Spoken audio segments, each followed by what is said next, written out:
बिस्मिल्लाहिर्रहमानिर्रहीम। अस्सलामुअलैकुम। Urdu fun TV में खुश आमदीद। दोस्तों, आमर लियाकत की मौत से पहले आमर लियाकत जिस कमरे में क्याम पजीर थे, उस कमरे की वीडियो मंजर आम पर आ गई है।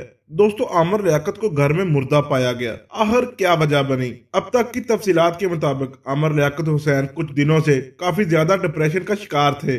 उन्होंने दानिया शाह के मंजर आम पर आने के बाद एक ऐलान किया था। आमर लियाकत का कहना था कि वो अब पाकिस्तान से हमेशा के लिए जा रहे हैं और फिर दोबारा पाकिस्तान नहीं आएंगे। लेकिन आमर लियाकत तो दुनिया से ही चले गए और अपनी मौत पर बहुत से सवालात खड़े कर गए। क्या आमर लियाकत ने खुदकशी की या आमर लियाकत को मार दिया गया? क्या आमर लियाकत की मौत हार्ट अटैक से हुई? मुहतरम नाजरीन, ये है वो राज जिनसे पर्दा उठना अभी बाकी है। मुहतरम दोस्तों, आप लोगों को क्या लगता है कि आमर लियाकत की मौत की वजह क्या है? अपनी राय का इजहार कमेंट्स में जरूर कीजिएगा। मिलते हैं किसी अगली वीडियो में, तब तक के लिए अल्लाह हाफिज।